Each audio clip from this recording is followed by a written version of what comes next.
I'm not sure it's legal in this state to marry a snowboard. Maybe if I move to Utah. No offense to anybody from Utah. If anything, my girlfriend's not looking tonight, I might make out with it. Maybe even if she is looking. I mean, we're not that kinky, but it's a good snowboard. Board Insiders. Real riders, real reviews.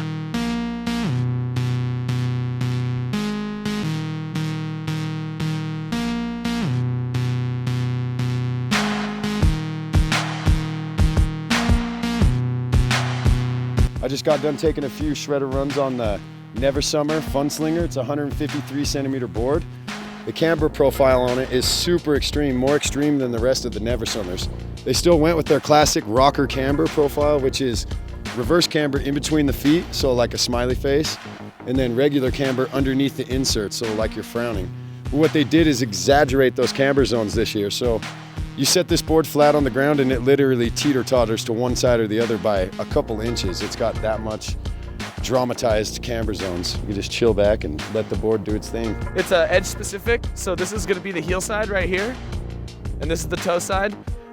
First glance, it doesn't look like an asymmetrical board at all. It doesn't have that weird like nipple over here or whatever. Not gonna lie, I didn't feel a difference, which it's exactly what it's supposed to do. It's supposed to feel very natural and fluid, so that's a good thing. I've definitely ridden some asymmetrical boards and you really feel it.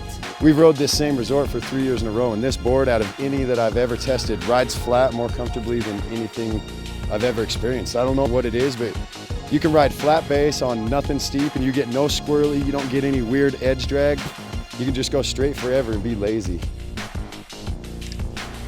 Any kind of board slide, when I grabbed, zero hang up, zero catchy feelings. And then I was like able to butter out all the rails on these fat tips. The effective edge is brought out a little bit further, so even though this is a 153, it kind of rides like a 155. Turning was amazing. It was that psychic turning where you just like think about it and it magically, psychically happens. It felt like there's no swing weight, no anything hanging you up. What your mind wanted to do, the board just allowed you to do it. Buttered like a champ. Pretty much destroyed park all day on this. I like the ease with just jumping onto this, not being my own board, and it felt like I was born on this thing. I weigh about 110-ish, and pressing was so easy on it. Buttering was great. It was nice and poppy, like got some good spring off and on rails and off the jumps. Really soft. You still got the stability from the regular camber on the ends, but if you really lay into this thing will loop you out. It's just gonna happen. It's a really, really silly board is what I was calling it all day. It's the rail slayer. This board did far better on the rails than it did on the jumps. It wasn't because it's too short, it just was lacking a little bit of stiffness in the tail to kind of bring you, let's say I'm in the back seat, which happens to me a lot. So I need a board that'll bring me back down to the ground when I touch my tail down. It'll bring me back into the front seat and allow me to continue going downhill. This board was a little bit too soft for those first 6 inches of the flex pattern to actually bring you back. You kind of stayed in the back seat and rode it out from there. I took it off some jumps. It was a little hard to land, but I mean, coming off the jumps, I didn't feel squirrely or anything. That regular camber gives you really nice pops instead of like the just loosey-goosey reverse camber. For the softness that it had, all that did was make it super playful, but I don't feel like they compromised on pop at all. It wasn't real soft, but it's soft. A lot of washouts. I was kind of putting my hands down at first, but once I figured out the flex points on this, it absorbed everything. Definitely not a noodle. I felt like the soft flex was kind of towards the tips, like probably right about where the effective edge is. 'Cause I felt if I came back a little too much, it wanted to squirt out for me, but once I dialed in where those were, then it was a champ the whole day. I would definitely recommend this to someone that has trouble buttering with stiffer boards or anything like that because of this board. It's so soft that you just lean back and it's just in the air. So fun though.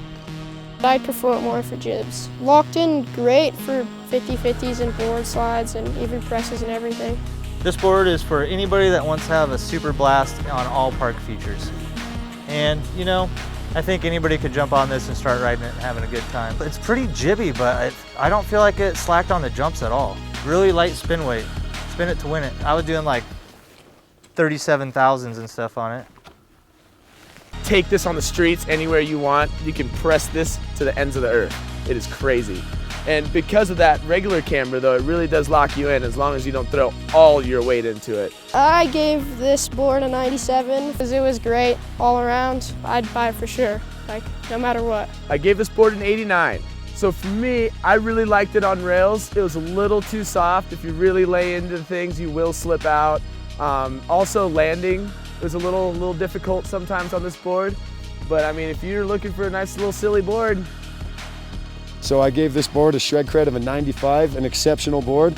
It did great in most of the areas, and in the other areas it didn't do that bad. I gave it a shred cred of a 100 because I want to buy this board immediately. I loved it.